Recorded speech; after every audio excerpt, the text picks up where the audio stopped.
All right, and welcome everybody to another episode of the 27 Virtual Podcast. My name is Andrew Grismore, SE here at 27 Virtual, and I'm joined by William Grismore. You can call him Bill. He is the co-founder of 27 Virtual and the director of consulting services. And today we're going to talk to you guys about why choose NSX for networking. So we're going to keep it to a networking specific conversation and get into some whys of you would actually implement NSX T. So Bill, how you doing? Hey, I'm doing awesome. Thanks for having me, Andrew. Hey, it's your show. I just took it Hey, over. yeah, so that's a really good question. So, why NSX? Security is obvious. We'll talk about that later. So NSX networking. So I have it kind of broken down into four categories. So the first one is we want to simplify. So what that means is that when a administrator of the environment needs to build a network in a traditional three-tier architecture with compute, network, and storage, you run into a situation where somebody has to go out and with vSphere, they have to create a port group on the ESXi host environment. And then we also have to reach out to the network team to trunk the VLAN. And all companies have concerns over availability of their environment. So they're very concerned about making changes and then the impact these changes have. So typically there's some type of a change control process or a change advisory board. So anytime a change is made, some type of ticket has to be open, and then that goes into a process for approval, and then the change is made. So with traditional vSphere networking, there's usually two steps. We got to build the port group and assign the VLAN on the vSphere side.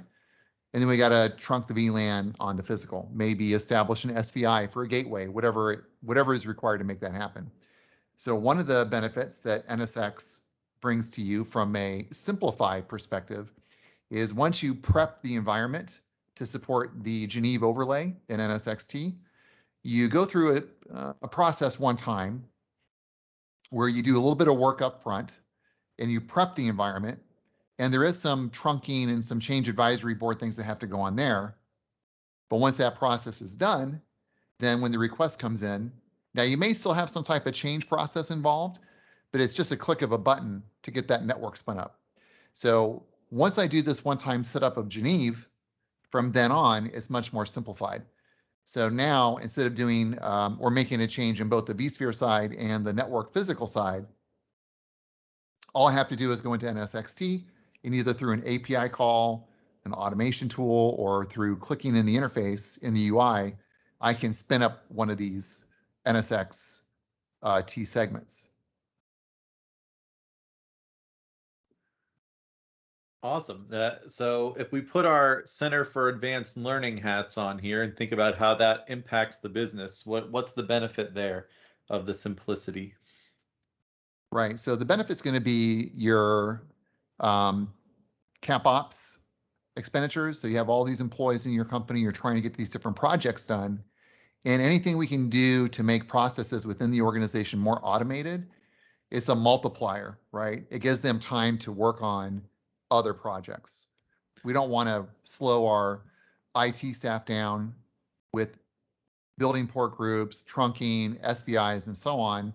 So anything I can do from an ownership perspective of the business or from the CIO perspective to make them more productive, I definitely want to do that. And by having that virtualization layer in there, that allows them now to be able to create networks much easier, much faster. Yeah, we can go from pulling and punching tickets and doing tasks to keep the lights on to something a little bit more innovative for the business, right? So what else does NSX bring us from a networking perspective? Well, if I'm putting this abstraction into the environment, let's say I have a traditional like pod architecture.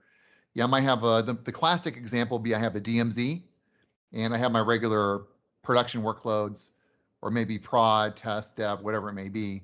And oftentimes larger organizations will put these in different pods.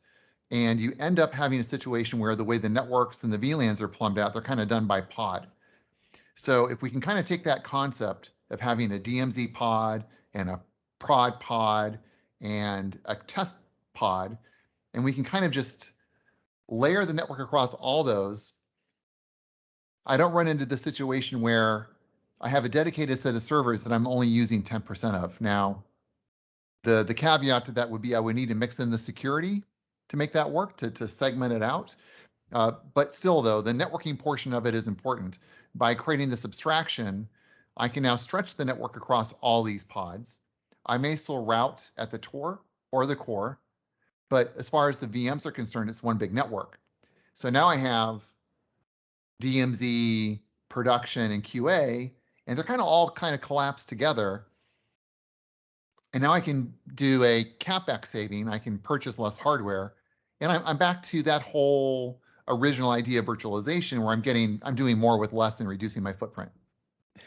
Yeah, I think that the why NSX conversation is almost very similar to why VMware in general conversation. Why do we do vSphere? Why do we do vSAN and all the cool new products as well?